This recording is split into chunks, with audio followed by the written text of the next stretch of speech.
Imagine being godmother to Taylor Swift's 3 children, and then one day, vanishing from her timeline. No birthday posts, no candid selfies, not even a like. That's the rumor swirling around Blake Lively. Once Taylor's closest confidant, her brunch buddy, red carpet twin flame, and co-architect of Swiftian Easter eggs. But lately, fans have noticed something strange. The warmth between them has cooled, and the internet is asking the question no one dares to say out loud. What happens when the woman who writes about everyone else finally writes about you? Back in 2015, Taylor and Blake were inseparable, that rare Hollywood friendship that felt genuine. They shared matching vacations, private jokes on Instagram, and Blake's husband, Ryan Reynolds, even lent their daughter's name to a Taylor Swift song. It was the golden era of the Swift Squad, that shimmering constellation of models, actresses, and pop icons orbiting one another. Blake wasn't just a friend. She was inner circle, the godmother to Taylor's mythology. But every fairy tale friendship has a chapter that never makes it into the liner notes. Fast forward a few years. Taylor rebrands. Reputation. Lover. The woman who once filled her life with other stars begins pulling the curtains closed. And quietly, the world notices something. Blake's appearances fade. No joint interviews. No surprise cameos. No affectionate posts from either side. At first, fans chalked it up to privacy. But then came the whispers. Hollywood loves timing. And timing, as always, loves chaos. Around the same period, the entertainment press begins dissecting a different story entirely. A lawsuit involving powerful agents, PR spin cycles, and a few familiar names appearing in the background of it all. One of those names? Linked, at least socially, to Blake's circle. That's where things get murky and spicy. Because while no one's saying Blake was directly involved, Hollywood's gossip ecosystem doesn't need facts. It just needs proximity. And Taylor Swift? She's built an empire on knowing the difference between truth and interpretation. So when her next album drops and one lyric reads, "You called me dragon, now I own the flame," the fandom goes feral. Was that a subtle burn aimed at an ex-friend? Or an anthem of transformation born from betrayal? Rumors surfaced long ago about an old exchange. Someone allegedly calling Taylor a dragon behind closed doors. It was never confirmed. It never needed to be.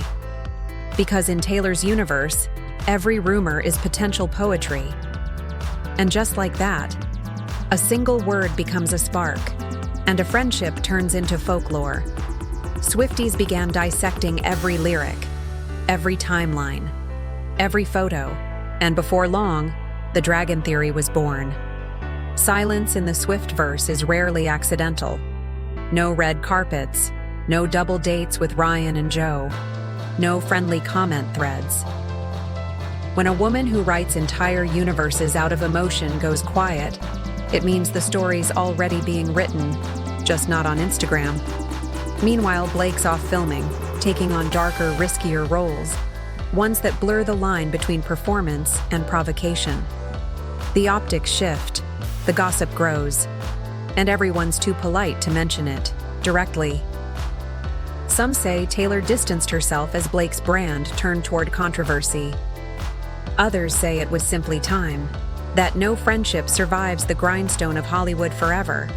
But Taylor doesn't distance, she reclaims. When she writes, she doesn't delete people, she transmutes them. She turns exes into chart toppers, enemies into eras, friends into folklore, and maybe this time, a godmother into a dragon.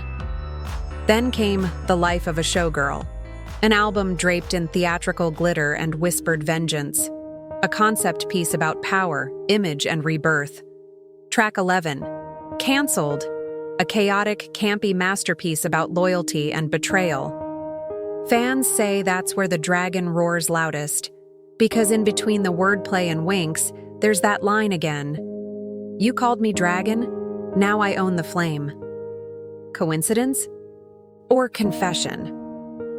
Taylor has always blurred the line between the personal and the poetic. It's her secret weapon. You never know what's real, so you have to assume all of it is. That's why her art hits harder than tabloids ever could. Because while Hollywood argues over who's who, Taylor's already rewritten the myth. She's not feuding, she's forging. And whether the dragon is Blake, or Fame, or Taylor herself, it doesn't really matter anymore. What matters is this: she was called dangerous, uncontrollable, too big, too emotional, too much. And she took it all, and built a fire around it. Now she doesn't just breathe flame, she owns it. And if you listen closely, you can still hear the echoes of friendship, somewhere between the smoke and the song. You called me dragon. Now I own the flame. From the album, The Life of a Showgirl, comment your theory: Blake, Fame, or Rebirth?